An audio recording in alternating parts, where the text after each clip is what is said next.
fall again. I really want to do a video on Gilmore Girls since it's kind of been deemed the official show of the season. Initially, I actually want to do a video on Rory and her inevitable downfall throughout the series, but then I realized that there are so many videos already on the topic and there wasn't much more I could add without making the same main points as everyone else. She was gifted 2 highly praised in Stars Hollow, never faced rejection, so when she entered the real world and was faced with rejection, the illusion she had of herself was shattered. That's the very brief and often covered side of Gilmore Girls, but today I wanted to shift the attention away from the Gilmore Girls themselves and focus on another main talking point of the show: Rory's boyfriends.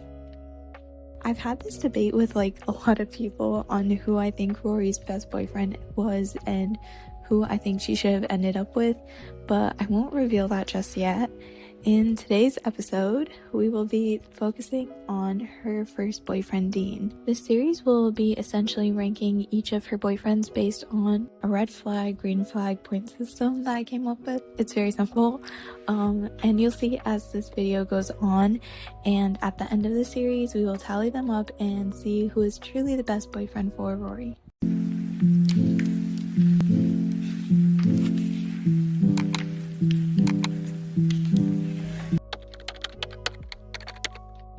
So let's start with Dean's green flags.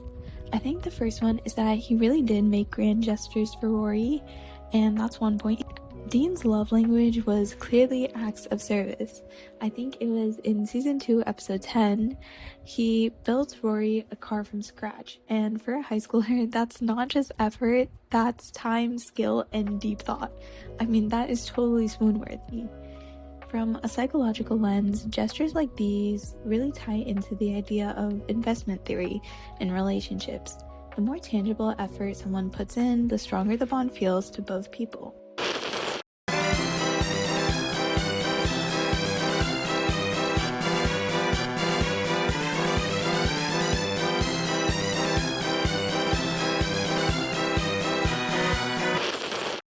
I think the second green flag would definitely be how he really tried to embrace her world. In season 1, episode 6, Dean shows up not just as her date, but actively tries to fit into the whole Gilmore world. He eats dinner with Lorelai and tries to sit through all of Stars Hollow's events, and even tries reading some of the books Rory has because she likes them. Psychologically, this is mirroring behavior when someone adapts to their partner's interests as a way to strengthen connection. For Rory, who defined herself through books and her unique mother-daughter bond, Dean's willingness to immerse himself showed he wanted more than just a surface-level romance. I think the third green flag I would put for him is that he really did try to respect her boundaries early on. In season 1, episode 9, when Rory falls asleep, Dean doesn't push or tease. He simply makes sure that she's safe, and he never really pressures her into moving faster physically than she wanted, which I cannot say for all of her boyfriends. From a psychological standpoint, this aligns with the secure attachment behaviors, respecting boundaries and prioritizing emotional safety, especially for Rory, who I think was a bit on the shyer side and inexperienced. So Dean's patience really created a sense of comfort that allowed her to ease into her first relationship without fear. Dean also consistently showed up. In season 3, episode 7, he participates in the 24-hour dance-a-thon or dance marathon, I think, yeah, purely for Rory's sake, even though it's exhausting. And throughout the early seasons, we see whenever Rory really needed someone, from school stress to family drama, Dean was always there. And sorry, so many psychological references here, but I would tie this back to the idea of relationship stability. Consistency builds trust, especially in adolescent relationships where everything else, such as school, identity, even family sometimes can feel unstable. So Dean's steadiness offered Rory a sense of grounding, which is why he felt like such a safe boyfriend.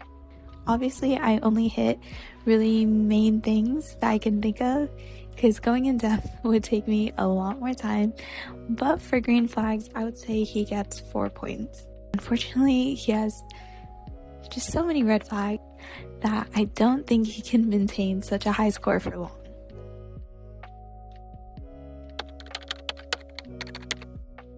Now, for Dean's red flags, there are many, and I think some are worse than others. So for some certain red flags, I might take off 2 points rather than 1 point, just because I think it showed up on multiple occasions and it was just a really bad red flag. So let's go into the first one. The first one I would say was really how controlling and the jealousy that kind of festered within him throughout his and Rory's relationship. So Dean's jealousy, I think, was the first big crack in his whole perfect boyfriend image.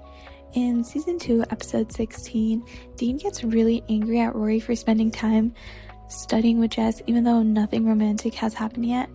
But I will give him this, Rory and Jess did not start their relationship properly.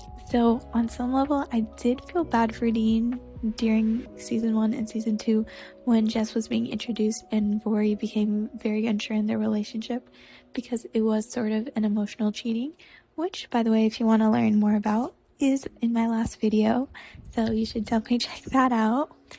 But getting back to this, I did always feel a little bad for Dean during this time, but I no longer sympathize with him.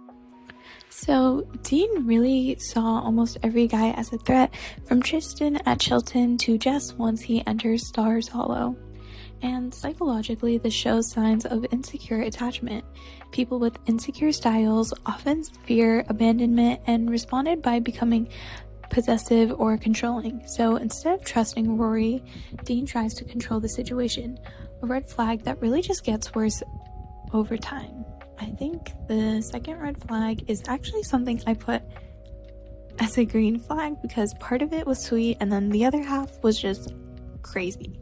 So this is actually about the public breakup that he had with Rory at the dance marathon. So first, I did put it as a green flag because I think it is sweet that he wanted to show up, but the red flag really was his public breakup with Rory in front of the whole town and shouting that she's in love with Jess. While he's not wrong about her feelings, the way he handled it was very humiliating and immature. From a psychological lens, this is an example of emotional dysregulation. When feelings of anger and betrayal aren't managed, they spill out in destructive ways. Instead of having a private, honest conversation, Dean explodes in a way that damages both Rory and himself. Now, once again, going back to me feeling a little bad for Dean during this time after his and Rory's breakup. First of all, I want to make it clear, I am not at all cool with how he broke up with her. But the reason he broke up with her was very valid. Rory and Jess very obviously had something going on, but Rory was never very clear with either of the boys, Dean or Jess, on what she wanted to do with her feelings, you know? And I get why Dean, as a teenager, exploded in the way he did. Obviously, once again, not the right way to handle things, but on some level, I can understand it. And I feel even worse because after he and Rory broke up, the whole town got so mad at him, and it's like, what? But once again, I think that adds to the whole Stars Hollow really idolizing Rory thing, and so many other amazing channels have covered this, so I won't go too in depth. But yeah, I just quickly wanted to add that in because people really villainize Dean, and rightfully so, for what he does in the later seasons, but I think we forget what he kind of went through in the beginning seasons that may have led to what he became. Okay, the third thing is probably the worst thing. So this is -2, -3 points for this. So his worst red flag really came in season 4, episode 22, when he rekindles his romance with Rory while being married to Lindsay. He cheats, betrays his wife, and puts Rory in a very morally messy position. To be fair, she did put herself in it, but takes two to tango. Where things really get messy for Dean is really after Jess enters the picture. Dean really never healed from that betrayal, and psychologically, when someone feels replaced in a relationship, it can create deep insecurity and unresolved grief. Instead of sitting with those feelings, Dean rushed into marrying Lindsay, a choice that seemed less about love and more about stability, action, and proving he could move on. But Dean was never truly over Rory, and we see that in the episode where he goes on a bachelor kind of night before his marriage, and Luke realizes that Dean is still in love with Rory. Lindsay was collateral damage in a relationship that was doomed from the start because his heart was still with someone else. On Rory's side, I just quickly want to touch on this because I think it's important. She was in an emotional, vulnerable state when she and Dean reconnected. She was at Yale, but she was grappling with self-doubt and feeling out of control for the first time in her life because she was failing a class, as far as I remember. And Dean wasn't just an ex, he was sort of a symbol of a simpler time, when she knew who she was and where she was going. Psychologists call this nostalgia-driven coping. The tendency to retreat into past comforts when the present feels uncertain. For Rory, Dean represented safety, so when the two of them slept together, it wasn't just about lust or passion. It was about two people clinging on to each other for comfort, even though that comfort came at the cost of someone else. Both of them are deeply at fault, Dean for betraying Lindsay and Rory for crossing a boundary she knew was wrong. In the end, this choice exposed the worst parts of them both. Dean's inability to let go of Rory and Rory's selfishness when she was lost. It wasn't a great love story, it was a cautionary tale of what happens when unresolved feelings and avoidance of pain collide. Even after they got back together, there is still one more red flag I want to address: the insecurity in their dynamic. Now, I mentioned earlier in season 1, Dean really did try to be part of Rory's life. But now that she's at Yale, there was a very big disconnect between what Dean was doing and what Rory was doing. So as Rory grew into Yale and her whole new world, Dean's insecurities became a constant undercurrent. In season 5, episode 8, he struggles with Rory being surrounded by wealthy, ambitious peers. Instead of supporting her growth, he resents it.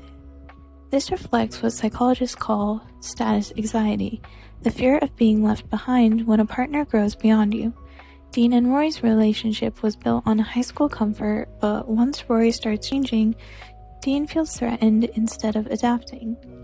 And to be fair, after that affair, they were really doomed from the beginning, and I did not enjoy a single minute of screen time that the two of them had any time past the beginning season. Honestly, I think most people can agree that Dean is one of Rory's most hated boyfriends, and I have to say he doesn't rank very high on my list for fictional characters either, but I always did like his character in season 1, and I wonder what would have happened to him if the whole Jess situation didn't happen or didn't pan out as it did in the show. Honestly, I think him and Rory would have split up when she left for college anyways, but I think they would have grown apart organically and in a more healthy way. But that could just be me clinging on to a happy ending.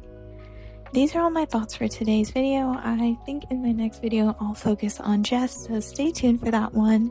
And I really hope you enjoyed this video. Leave your thoughts in the comments below, and I'll see you next time.